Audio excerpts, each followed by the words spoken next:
चलिए प्यारे विद्यार्थियों, जय हिंद, वंदे मातरम। आप सभी विद्यार्थियों का एक बार फिर से आपका अपना YouTube channel circle point GK जेस पर एक बार फिर से आप लोगों का जोरदार स्वागत करता हूं।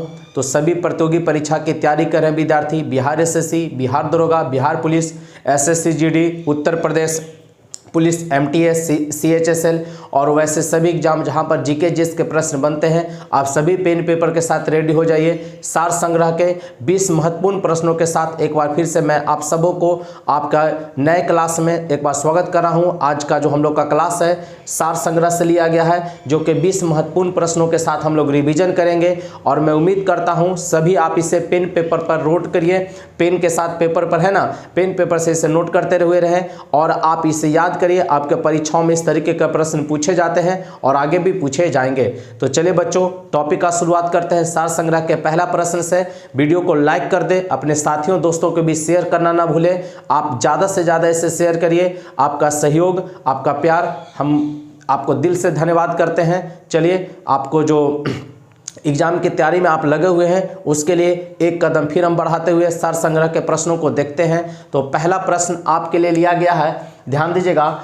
किस युद्ध में राष्ट्रकूट शासक कृष्ण तृतीय ने चोल शासक परांतक प्रथम को हराया था? ध्यान दीजिएगा, इंपॉर्टेंट क्वेश्चन है, एग्जाम में पूछा हुआ है कि किस युद्ध में राष्ट्रकूट शासक कृष्ण तृतीय, ध्यान दीजिएगा, राष्ट्रकूट शासक कृष्ण तृतीय चोल शासक परांतक प्रथम को हराया था? तो कोल्लम का युद्ध। कौन सा युद्ध? तकोल्लम का युद्ध में, ठीक है ना। किस युद्ध में? तकोल्लम के युद्ध में। क्वेश्चन कर देगा तकोल्लम का युद्ध किसके बीच हुआ था? कृष्ण तृतीय और परांतक प्रथम के बीच में। कृष्ण तृतीय किस वंश का था? तो राष्ट्रकूट वंश का था। और परांतक प्रथम पूछेगा किस वंश का था? तो चोल वंश का था। किस वंश का? चोल वंश का। अगला सवाल है, कनिष्क के राज्य कवि अश्वघोष ने बौद्धों पर रामायण नामक किस ग्रंथ का रचना किया? बौद्धों पर रामायण नामक किस ग्रंथ का रचना किया? तो आपका है बुद्ध चरित्र। बुद्ध चरित्र डायरेक्ट क्वेश्चन पूछता है, बुद्ध चरित्र का रचना किसके द्वारा किया गया? तो अश्वघोष के द्वारा। बुद्ध चरित्र का रचना किसके द्वारा किया गया?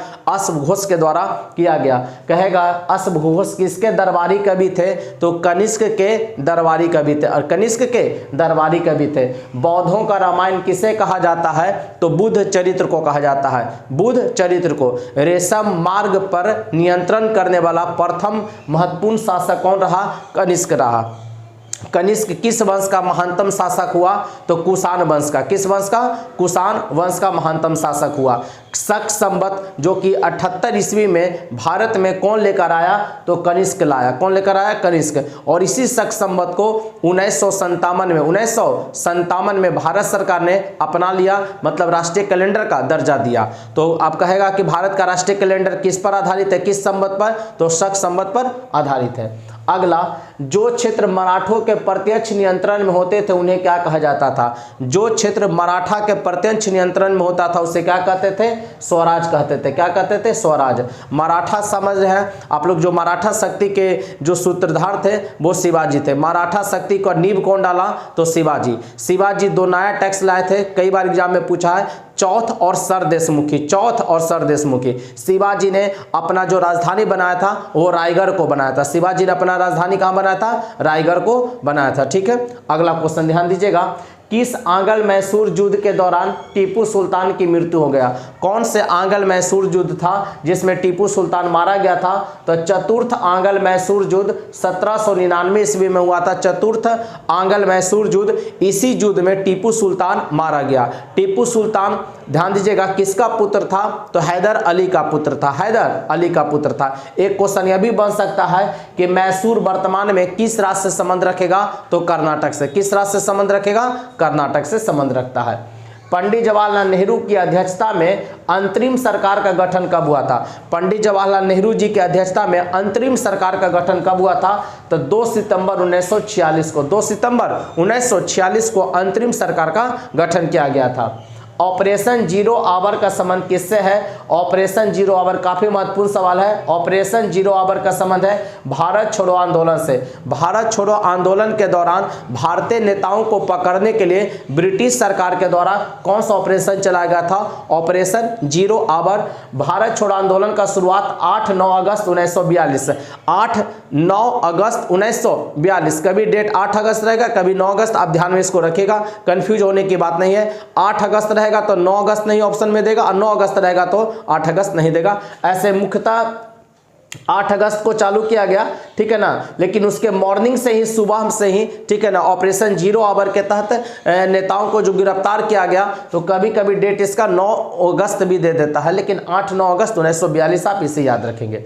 राष्ट्रीय ध्वज को संविधान सभा में कौन प्रस्तुत किया था? राष्ट्रीय ध्वज को संविधान सभा में किसके द्वारा प्रस्तुत किया गया? तो हंसा मेहता जी के द्वारा प्रस्तुत किया गया था। किसके द्वारा? हंसा मेहता जी के द्वारा संविधान सभा में राष्ट्रीय ध्वज को प्रस्तुत किया गया था। ठीक, अगला सवाल, हाँ, राष्ट्रीय ध्वज का डिजाइन पूछेगा कौन बनाया? तो पिंगली वेंकैया। डिजाइन बनाने वाले थे पिंगली वेंकैया, और प्रस्तुत कौन किया था? हंसा मेहता। किस अनुच्छेद के तहत सर्वोच्च न्यायालय को अभिलेख न्यायालय कहा जाता है? अभिलेख न्यायालय को इंग्लिश में रिकॉर्डेड न्यायालय कहेंगे, ठीक है ना।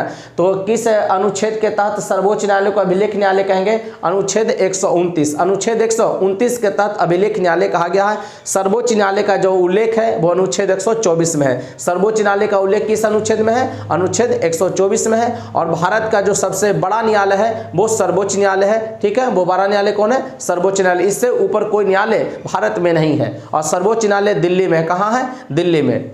अगला, नई शिक्षा नीति का घोषणा कब किया गया था? जो नई शिक्षा नीति आया उसका घोषणा कब हुआ? तो 29 जुलाई 2020 को। नई शिक्षा नीति का घोषणा कब हुआ? 29 जुलाई 2020 को, जो कि कोरोना का काल रहा था। 2020 और 21 भारत, इसका पूरा विश्व समझिए कि कोरोना के चपेट में आया। मृदा रहित कृषि को क्या कहते हैं? हाइड्रोपोनिक्स कहते हैं। मृदा रहित, मिट्टी रहित की खेती को, कृषि को क्या कहा जाता है? तो हाइड्रोपोनिक्स कहा जाता है। हाइड्रोपोनिक्स कहा जाता है। राज्य शब्द का सर्वप्रथम प्रयोग किसके द्वारा किया गया था? राज्य शब्द जो दिया गया, स्टेट शब्द जो दिया गया, उसका सबसे मैंने प्रयोग कौन किया था? तो मैकियावेली किया। राज्य शब्द का सर्वप्रथम प्रयोग क्या किया? कौन किया?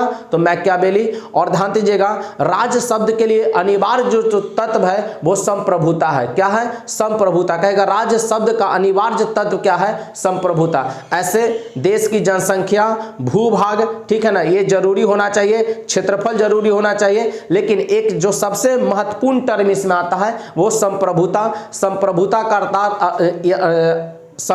का अर्थ यह होता है कि कोई भी देश अपना फैसला स्वयं ले सकता है, उसके आंतरिक और बाह्य मामलों में किसी का हस्तक्षेप नहीं हो, उसी को आप संप्रभुता कहेंगे। ठीक। अगला, अयोध्या में राम मंदिर का निर्माण किस शैली में किया गया है? जो 22 जनवरी 2024 को मंदिर का प्रधानमंत्री जी के द्वारा उसका उद्घाटन किया जाएगा, रामलला विराजमान होंगे, तो अयोध्या में वही राम मंदिर का जो निर्माण हुआ है किस शैली में किया गया है? तो नागर शैली में किया गया है। किस शैली में? नागर शैली में। आपसे क्वेश्चन कहेगा कि अयोध्या जो एयरपोर्ट था उसका नाम बदल कर क्या कर दिया गया है? तो उसका नाम महर्षि वाल्मीकि अंतर्राष्ट्रीय हवाई अड्डा कर दिया गया। पहले जो अयोध्या अंतर्राष्ट्रीय हवाई अड्डा था उसका नाम बदलकर क्या कर दिया गया? महर्षि वाल्मीकि अंतर्राष्ट्रीय हवाई अड्डा कर दिया गया। अयोध्या जंक्शन का नाम पूछेगा तो उसका अयोध्या धाम जंक्शन कर दिया गया। अयोध्या धाम जंक्शन कर दिया गया। वहां से कई वंदे भारत ट्रेन को भी शुरू किया गया। ये भी आप लोग को परियोजना को ध्यान में रखना होगा। आने वाले समय में एग्जाम, इस तरीके एग्जाम में प्रश्न बनेंगे, क्योंकि काफी ये चर्चित विषय रहा है राम मंदिर, जिसका उद्घाटन 2024 में 22 जनवरी को किया जाएगा। अगला सवाल है, सिंधु सभ्यता के किस स्थल से पंचतंत्र की चलाक लोमड़ी का चित्रांकन हुआ है? सिंधु सभ्यता के किस स्थल से पंचतंत्र की चलाक लोमड़ी का चित्रांकन हुआ है? तो लोथल से। कहां से? लोथल से। ठीक है ना। चलाक लोमड़ी जो पंचतंत्र में कहानी आप लोग सुने होंगे, उसी के जो कहा कि उसका चित्रांकन कहां से मिलता है? तो उसका चित्रांकन मिलता है लोथल से। लोथल किस नदी के किनारे है? तो भोगवा नदी के किनारे, गुजरात में। भोगवा नदी के किनारे गुजरात में लोथल। लोथल, ध्यान दीजिएगा, सिंधु सभ्यता का बंदरगाह था, सिंधु सभ्यता का प्रमुख बंदरगाह। दो था, लोथल और सुतकोटदा, लेकिन लोथल सबसे प्रमुख बंदरगाह था। कहेगा गोदी बेड़ा का प्रमाण कहां से मिला? गोदी बेड़ा मतलब जो जहाज वगैरह के जो प्रमाण होते हैं, नाव के प्रमाण होते हैं, तो उसका प्रमाण मिला था कहां से? लोथल से। याद रखेंगे, लोथल से। किस क्रांतिकारी ने बंगाल विभाजन को बेहद निर्मम भूल कहा? किस क्रांतिकारी ने बंगाल विभाजन को बेहद निर्मम भूल कहा है? तो गोपाल कृष्ण गोखले। गोपाल कृष्ण गोखले। बंगाल विभाजन कब हुआ था? तो 1905 ईस्वी में लॉर्ड कर्जन के समय में। ध्यान दीजिएगा, बंगाल विभाजन का जो घोषणा किया था और किसके शासनकाल में हुआ? दोनों के समय जो गवर्नर जनरल था वो भारत का वाइसराय या गवर्नर जनरल के, गवर्नर जनरल के पद को ही वाइसराय कहा जाने लगा था 1958 ईस्वी से।